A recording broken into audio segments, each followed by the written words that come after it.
Hello students, we are starting our session with the topic punctuation. So, in that, why do we need punctuation in your English? So, punctuation allows us the author's writing to be easy to read, understandable for the reader. Means English में जब भी अपन punctuation use करते हैं for that author के लिए भी और जो रीडर है उसके लिए भी ये लैंग्वेज अंडरस्टैंड हो. For that we use punctuation. For example, correct punctuation can save a person's life. Like for example we can get first is the let's eat grandpa. in that you can see there is no comma, then this is the incorrect statement. For that, correct statement is that let's eat grandpa. Then types of punctuation.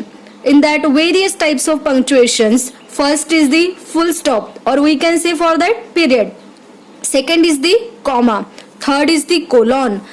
Fourth is the question mark or other quotation marks. Fifth is the exclamation mark. Then fifth is the apostrophe, and other is the hyphen and the dash.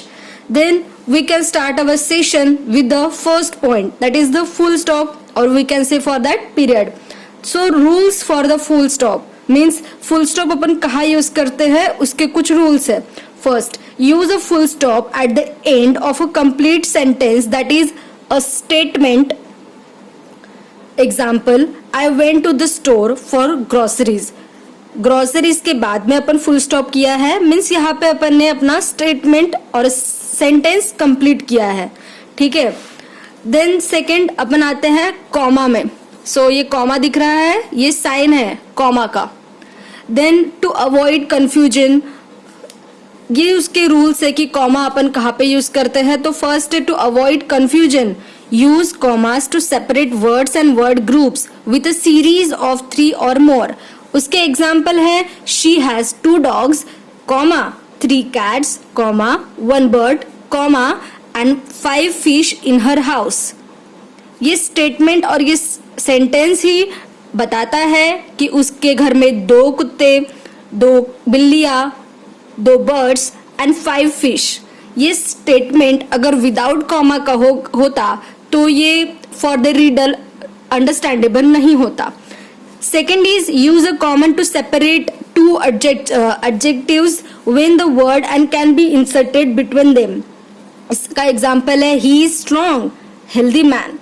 In between strong and healthy there is using comma. ठीक है.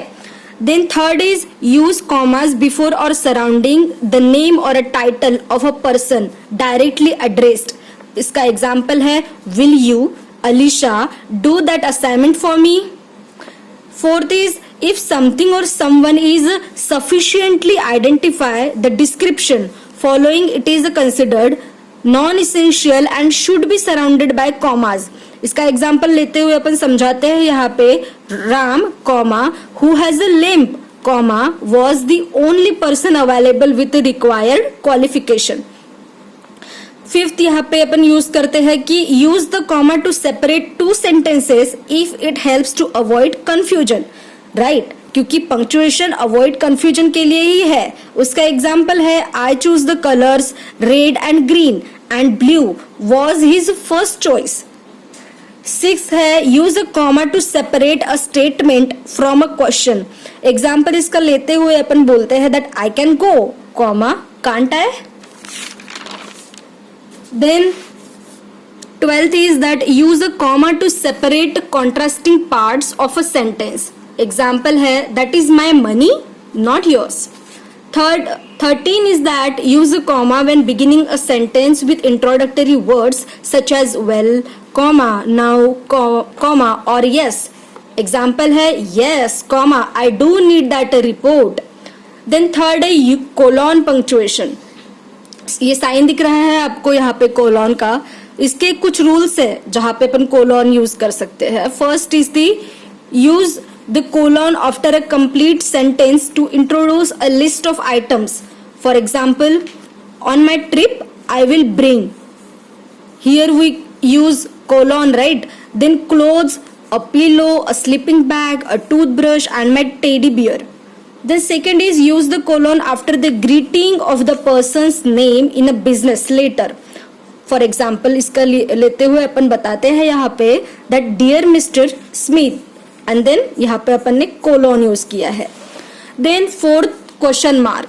Question mark अपन commonly बहुत जगह पे use होता है. इसके कुछ रूल्स है. That first is the use a question mark only after a direct question. इसका एग्जाम्पल लेते हुए अपन समझाते हैं will you go with me, then question mark. अगर विदाउट क्वेश्चन मार्क अपन ने मीन्स ये सेंटेंस लिखा देन मे बी ये सेंटेंस मीनिंगफुल होता. ठीक है. Then second point use a question mark when a sentence is a half statement and a half question. Example you do care comma don't you, then question mark. Then fifth is the exclamation point और mark. ये exclamatory sign है. ठीक है. इसके rules है जहां पे अपन ये यूज करते हैं. First is the use exclamation point two show emphasis और सरप्राइज. ठीक है. कोई सरप्राइजिंग स्टेटमेंट है, सेंटेंस है, तब उसको एक्सप्रेस करने के लिए अपन ये एक्सक्लेमेटरी मार्क यूज करते हैं. इसका एग्जांपल लेते हुए अपन समझाते हैं that I am truly shocked by your behaviour. Then here we are using exclamatory mark. Then six is the apostrophe. ठीक है. ये एपोस्ट्रोफ का मार्क है. इसके कुछ रूल्स है जहां पे अपन एपोस्ट्रोफ यूज करते हैं.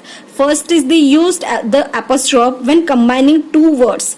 It is always placed in the spot where the letter S means subject रहेगा हैव बीन रिमूव्ड. एग्जांपल लेते हुए अपन समझाते हैं यहाँ पे दैट शी इज ब्रैकेट में लिखा है she apostrophe yes means it is the she is only allowed candy on Friday. ठीक है. सेकेंड पॉइंट में अपन समझाते हैं to show plural position make the noun plural first then immediately use the apostrophe. Example लेते हुए अपन यहाँ पे समझाते हैं that first is the two boys hats. Boy apostrophe s means boys hats is there. Second is the two women's hats. So these are the examples of apostrophe. Hope you guys understand. Then seventh is the hyphen. So ये sign है hyphen का. Some are rules जहाँ पे अपन hyphen use करते हैं. ठीक है. Then first is the hyphenate all compound numbers from 21 to 99. For example, first is the teacher had 32 children in her classroom. Only 21 of the children were present. Then second is the hyphenate all spelled out fractions. For example, first is the you need 1/3 of a cup of sugar for that recipe. Third is the generally hyphenate between two or more adjectives when they come before a noun and act as a single idea. इसका example लेते हुए अपन समझाते हैं that friendly looking man is that hyphen we are using in between friendly looking. ठीक है. So we are using means यहाँ पे अपन ने पंक्चुएशन ये टॉपिक लेते हुए यहाँ पे जो मेनली जो है अपन ने यहाँ पे कवर किया है. First is the full stop, comma, colon, question mark और the quotation marks, then exclamation point mark, then apostrophe and hyphen and dash. ये ग्रामेटिकली अपने सेंटेंस में या फिर डेली बेसिस पे जो भी अपन कोई भी ऐसे राइटिंग हो इंग्लिश में या फिर कोई भी मतलब सब्जेक्ट वाइज राइटिंग नोट्स हो उसमें ये डेली बेसिस पे अपन यूज करते हैं punctuation. So hope you guys ये वेरी वेल अंडरस्टैंड हुआ होगा आपको. अगर कुछ आपको डाउट हो तो प्लीज मेरे सेशन में आके बताएं. Thank you.